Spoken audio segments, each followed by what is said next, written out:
mwese reka tubifurize umugoroba mwiza mwebwe mwese abandi igitondo cyiza bitewe naho muherereye cyangwa se igihe uzabonera ino video tushize kuri channel yacu ya Kangana TV. Reka tubahe ikaze kuko mubibona iyo ni video ya Fanny aho ni mu Minembwe, niho yari muri kiriya cya Minembwe, muriho plateau muri make niho byumva neza.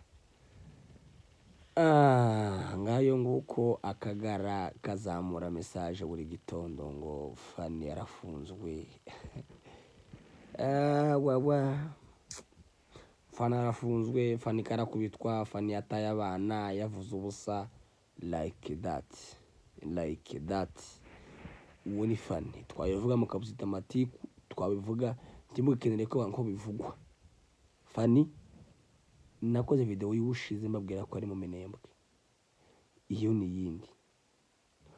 Iyo ni video yiwe ariko anywa amazi yo mu kagezi k'iwacu, amazi meza ariko atemba, atari ruhurura, atari amazi yahawe n'umuzungu, atari amazi yahawe na gisegeti.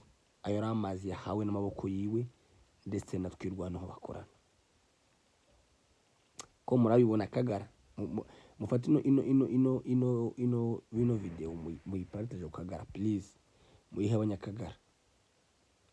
Iyi video munyemerere muyihe abanyakagara cyane kozi no nkuru kugira ngo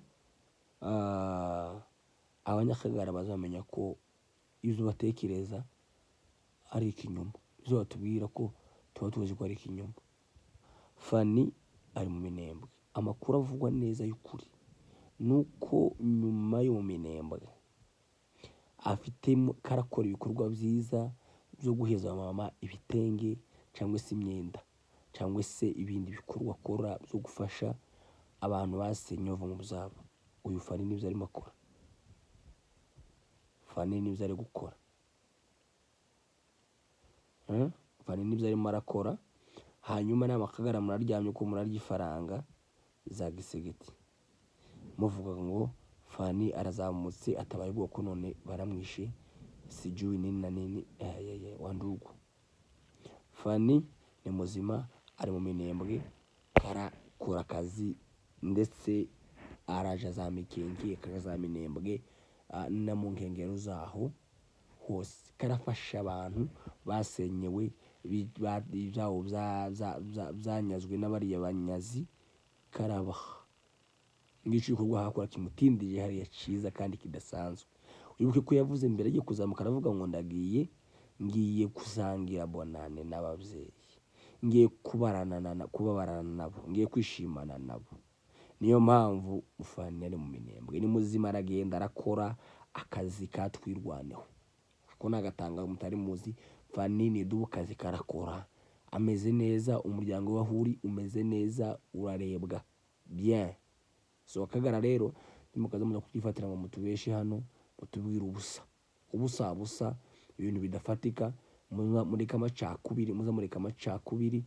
amacakubiri yanyu ntahaca azotumarira, ntahazotugeza, nta nicyo azadukuraho, nta nicyo azoduhungabanya uretse gusakuza. Mureke kuza musakuza, mubeshe ibintu bitabaho. Amakuru mwagimubesha kuri Fanny mubesha menshi ngeyi muraje muvuga ngo ni AI. Ngiyi video yiwe ngaho ka video kiyo mbahaye, ari kunywa amazi mu kagezi kiwacu, tari sewage, mazi yimuhira y'umwimerere.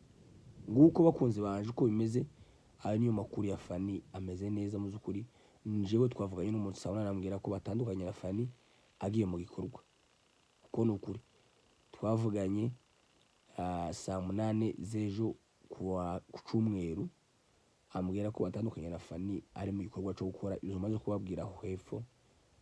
Ati ameze neza kabisa, gusa ni inzira itaraboneka nziza ngo amanuke aje kureba wenda urugo rwiwe, ariko kandi izoboneka tutabikesheje Akagara, tubikesheje n'ubundi imbaraga za twirwaneho. Ndetse aranavuga tubonyine hari agahenge hari iwacu hameze neza kandi tubikesha imbaraga za twirwaneho. Nguko byifashe hariya kwa Fanny mu zukuri, amahoro akomeza ganze kandi ategeke mu magambo muvuga y'ibinyoma adafite yaje. Nguko uko bimeze.